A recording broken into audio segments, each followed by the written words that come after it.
grand 3, aménager des villes durables, point d'interrogation. Alors partons d'un constat tout d'abord d'un environnement urbain dégradé.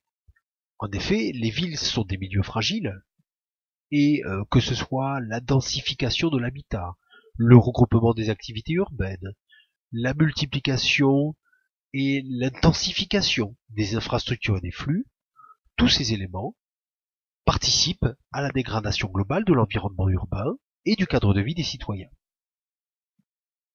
De fait, les habitants des grandes villes sont soumis à des nuisances diverses. Alors, deux types, ici, deux grands types. D'abord, la pollution, qui est due à l'activité industrielle et à la circulation automobile, particulièrement dense dans certaines villes d'Amérique latine, de Chine ou de Russie. Et puis également le risque de maladies infectieuses, notamment dans les villes des pays du Sud, qui sont liées à la mauvaise qualité de l'eau ou à l'absence de système de collecte d'ordures efficace, qui fait que les ordures ménagères s'amoncellent. Tout ceci concourt à mettre en place des mesures pour favoriser une ville durable. Mais qu'est-ce qu'une ville durable, petit 2? Alors, la durabilité, à un point de départ, c'est le sommet de la Terre à Rio en 1992, où naît la notion de développement durable et où un agenda 21 est rédigé. Alors, il a des objectifs qu'on a déjà vus dans la première leçon, donc je vous y renvoie. On peut noter ici pour cette leçon précisément l'articulation entre des actions à court terme et à long terme, la solidarité à toutes les échelles entre les régions et les espaces riches et pauvres, et puis la participation des populations aux projets qui les concernent. Voilà pour le cadre global de la ville durable.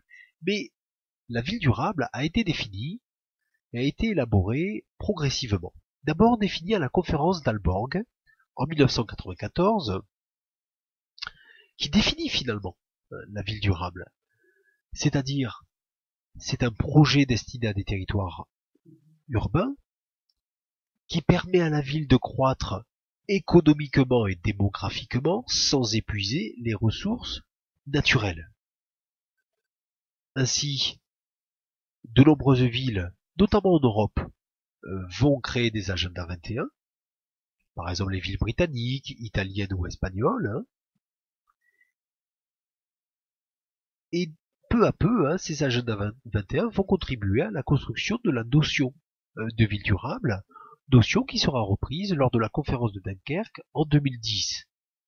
Ainsi, on peut à la fois symboliser le développement urbain durable par le schéma et également par une définition. Une ville durable serait donc une ville appliquant les objectifs de développement durable, c'est-à-dire viable économiquement, équitable socialement et respectueuse de l'environnement.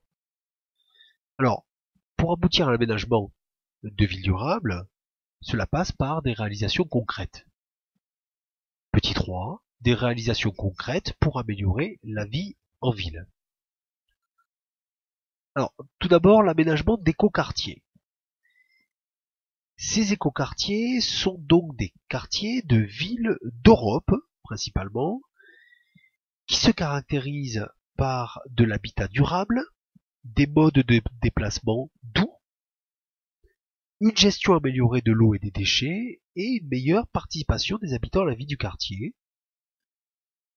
Alors, ce sont des expériences limitées, mais qui enclenchent quand même un nouvel urbanisme. C'est le cas par exemple à Amsterdam, à Munich ou à Fribourg. Ainsi, les écoquartiers peuvent être définis comme des quartiers d'une ville, développés selon les 3 piliers du développement durable.